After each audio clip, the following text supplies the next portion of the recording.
O sol nascia devagar sobre as águas calmas do rio Madeira. As primeiras luzes da manhã atravessavam a neblina e iluminavam as palafitas de madeira da pequena comunidade ribeirinha onde vivia o pequeno Lucas, um garoto de apenas 5 anos, curioso e cheio de energia. Naquele dia, tudo parecia comum. A mãe, Rita, lavava roupa na beira do rio, enquanto o pai, João, consertava a rede de pesca na varanda. Lucas brincava com o cachorro, Bento, correndo entre as árvores e rindo alto. Era um som doce, que ecoava entre as margens e se misturava ao canto dos pássaros. Por volta das 9 da manhã, Rita o chamou. Lucas. Vem tomar café, meu filho. Nenhuma resposta. Apenas o barulho do vento balançando as folhas. Ela repetiu o chamado, rindo, acreditando que o menino estava se escondendo. Os minutos foram passando e o riso de antes não se ouviu mais. O cachorro voltou sozinho, com o rabo entre as pernas e o focinho sujo de terra. O coração de Rita apertou. João, o Lucas sumiu. O pai largou tudo e correu para a mata, gritando o nome do filho. A voz ecoava, mas não havia resposta. Apenas o som dos insetos e o murmúrio distante da floresta. O sol subiu, desceu, e a noite chegou. Lanternas acesas, vizinhos ajudando, homens do rio procurando com varas e facões. Nada. Nenhuma pegada. Nenhum som. O menino parecia ter sido engolido pela própria Amazônia. E naquele momento, o medo começou a se espalhar pela comunidade. Um medo silencioso, denso, que faria todos entenderem que a floresta nunca devolve alguém, a menos que queira. A manhã seguinte trouxe um silêncio estranho. Nenhum dos pássaros cantava, e até o rio parecia correr mais devagar. A comunidade inteira se reuniu em frente à casa de Rita e João. As expressões eram de preocupação, mas também de respeito. Ninguém queria acreditar que um menino de 5 anos pudesse simplesmente desaparecer sem deixar rastro. Os homens mais experientes formaram grupos e adentraram a floresta. Levaram lanternas, facões e rádios emprestados dos policiais da cidade vizinha. As mulheres ficaram na beira do rio, rezando, enquanto Rita mal conseguia ficar de pé. Ele não anda longe, ele tem medo da mata, dizia, entre soluços. Mas conforme as horas passavam, a esperança começava a se misturar com um tipo diferente de sentimento, algo próximo do desespero. Encontraram pegadas pequenas perto de uma clareira, marcas de pés descalços na lama, mas logo elas sumiam, como se o chão tivesse engolido o rastro. No segundo dia, chegaram os bombeiros e os cães farejadores. O cachorro Bento foi levado junto, na esperança de encontrar o cheiro de Lucas. Bento correu em círculos, cheirou o ar e, de repente, começou a uivar, um som longo, triste, que fez todos gelarem. Os bombeiros seguiram o animal até um ponto onde o mato era mais fechado. Ali, encontraram uma pequena sandália azul, presa em um galho. Era a do Lucas. Rita desabou no chão. João segurava a sandália nas mãos, tremendo, sem conseguir dizer uma palavra. Naquela noite, enquanto os homens ainda caminhavam com lanternas pela mata, um dos vizinhos jurou ter ouvido o som de uma criança rindo, um riso distante, vindo do meio da floresta. Mas quando foram até lá, só encontraram o vento soprando entre as árvores. E foi nesse momento que começaram os murmúrios. Alguns diziam que a floresta havia levado o menino. Outros falavam sobre o Curupira, o guardião da mata, que aparece para proteger o que é seu. Rita, no entanto, se recusava a acreditar nisso. Ele está vivo. Eu sinto. A floresta não vai tirar meu filho de mim. 3 dias haviam se passado desde o desaparecimento de Lucas. As buscas continuavam, mas o clima havia mudado. Homens calejados pela vida ribeirinha, acostumados a enfrentar onças, cobras e tempestades, agora hesitavam em entrar na mata depois do pôr do sol. Diziam que à noite a floresta falava. Alguns afirmavam ouvir passos pequenos correndo entre as árvores, risadas de criança misturadas ao som do vento. Outros juravam ter visto pegadas ao contrário, iguais às do Curupira, o ser que confunde os caçadores. Rita, exausta, sonhava todas as noites com o filho chamando por ela. Mamãe, aqui. Era sempre a mesma voz, suave, como um sussurro. No 4º dia, ela acordou no meio da madrugada com o som de Bento latindo desesperado. O cachorro estava virado para a floresta, rosnando e abanando o rabo ao mesmo tempo, como se tivesse reconhecido alguém. Rita se levantou, pegou uma lanterna e, sem pensar 2 vezes, seguiu o animal. O ar era úmido e denso. O som dos insetos parecia mais alto que o normal. A cada passo, Rita sentia uma presença, algo que a observava, guiando-a. De repente, Bento parou. À frente, havia uma pequena clareira iluminada por vagalumes. No centro, sobre uma pedra coberta de musgo, estava algo que fez o coração dela parar por um instante. O brinquedo preferido de Lucas, um barquinho de madeira, molhado, mas intacto. Ela se ajoelhou, tremendo. Lucas, meu filho, você tá aqui? Sussurrou, com a voz embargada. O vento soprou forte, e por um segundo ela ouviu o que parecia ser uma risada infantil ecoando ao redor. Assustada, Rita voltou correndo para casa, com o barquinho nas mãos. Quando mostrou o brinquedo ao marido, João empalideceu. Eu vi esse barco, disse ele, baixo. Eu o enterrei com o resto dos brinquedos, depois que ele desapareceu. Um silêncio pesado tomou conta da sala. O que Rita havia encontrado, então? Na manhã seguinte, a comunidade amanheceu tensa. A notícia sobre o barquinho se espalhou rapidamente, e todos começaram a evitar falar o nome de Lucas em voz alta, como se isso pudesse despertar algo que não deveria ser chamado. Mas Rita não aceitava parar. Com os olhos vermelhos de tanto chorar e quase sem dormir, ela decidiu voltar à floresta. Se a mata quer me mostrar algo, então eu vou ouvir, disse, apertando o barquinho nas mãos. João tentou impedi-la, mas ela foi mesmo assim. Entrou sozinha, seguindo o mesmo caminho da noite anterior. O som da floresta parecia diferente naquele dia, mais vivo, mais pulsante. As árvores pareciam se mover levemente, como se estivessem observando cada passo dela. De repente, um som suave começou a ecoar. Era uma voz. Fraca, distante, mas familiar. Mamãe. Rita congelou. Lucas. É você, meu filho. A voz respondeu de novo, mais próxima. Aqui, mamãe. Ela correu, tropeçando em raízes e galhos, chamando o nome do menino. O som vinha de todos os lados, como se a floresta estivesse brincando com ela. Até que, no meio da confusão, Rita viu algo entre as árvores, uma sombra pequena, parada, imóvel. Parecia uma criança. Rita se aproximou devagar, o coração batendo rápido. Quando a luz da lanterna iluminou o rosto, ela viu, por apenas um segundo, um menino muito parecido com Lucas, mas com a pele pálida e os olhos brilhando em um tom amarelado, quase dourado. Ela soltou um grito e caiu para trás. Quando levantou novamente, a sombra havia sumido.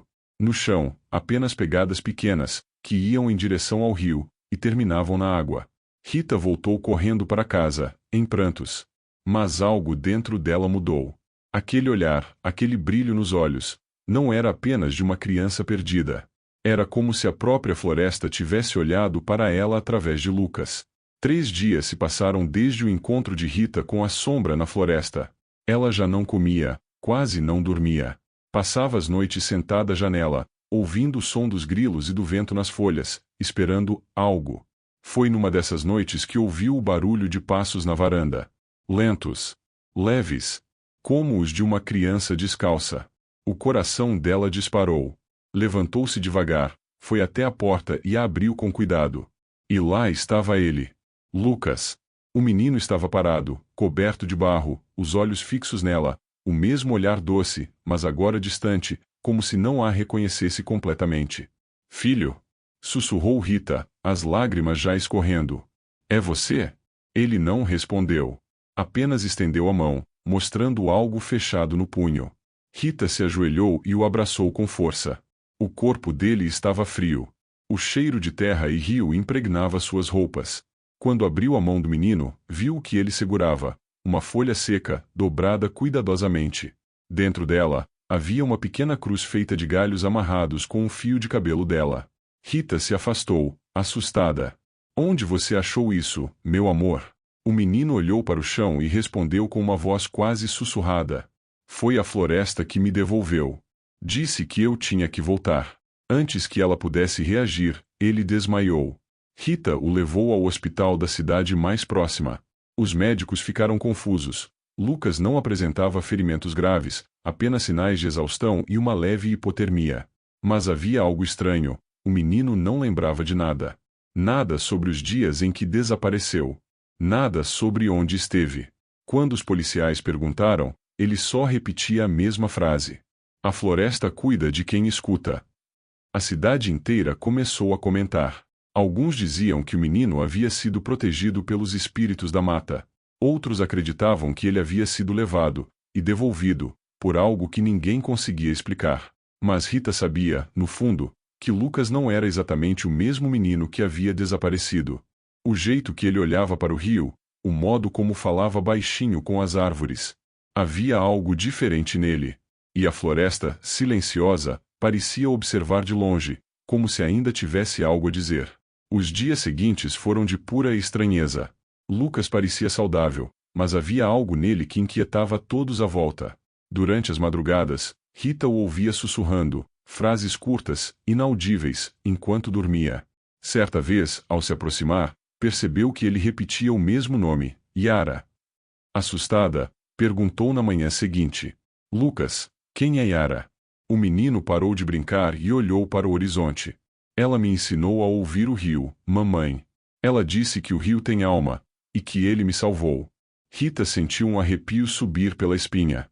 Naquela região, o nome Yara não era estranho. Os mais velhos contavam histórias sobre o espírito de uma mulher das águas, que protegia as crianças perdidas e punia quem desrespeitava a floresta.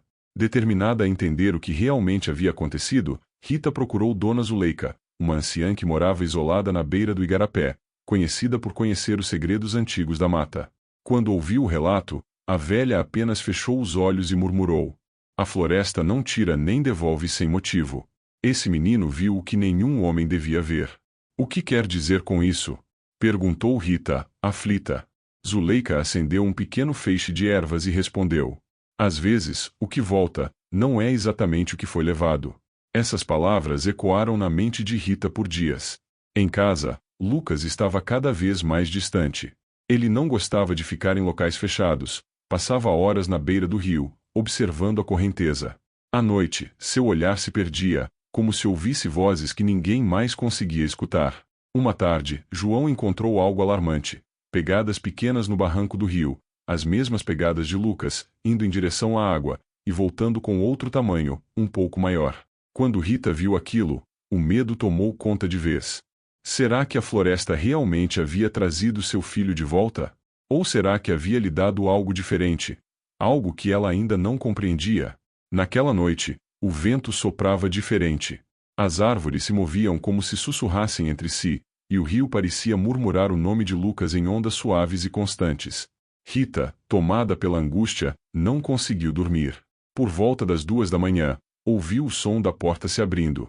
Levantou às pressas, e o quarto do menino estava vazio. O coração dela disparou. Pegou a lanterna e correu para fora, gritando o nome do filho. A luz cortava o escuro, iluminando o caminho até o rio.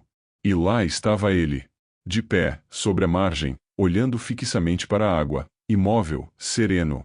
O reflexo do luar fazia o rosto dele brilhar, e por um instante, Rita teve a impressão de ver duas sombras ao redor do corpo do menino, uma do próprio Lucas, e outra, maior, fluida, como a silhueta de uma mulher feita de névoa.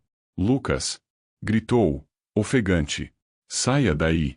Ele virou lentamente, com aquele olhar distante, e sorriu. Ela está chamando, mamãe. Eu preciso ir. Ela disse que eu pertenço à floresta agora. Não. Rita correu e o segurou pelos ombros, desesperada. Você é meu filho. Fica comigo, por favor. Mas, naquele instante, o vento ficou forte, e o rio pareceu se erguer em ondas pequenas, como se respondesse à voz do menino. Uma melodia suave, quase um canto, ecoou pela mata, fazendo as folhas vibrarem. Lucas olhou para o céu e sussurrou: obrigado por me deixar voltar para me despedir. E então, diante dos olhos da mãe, ele se inclinou para a água. Rita tentou segurá-lo, mas suas mãos atravessaram o corpo do menino como se ele fosse feito de brisa. Lucas sorriu uma última vez, e desapareceu sob a superfície calma do rio. O silêncio que veio depois foi ensurdecedor.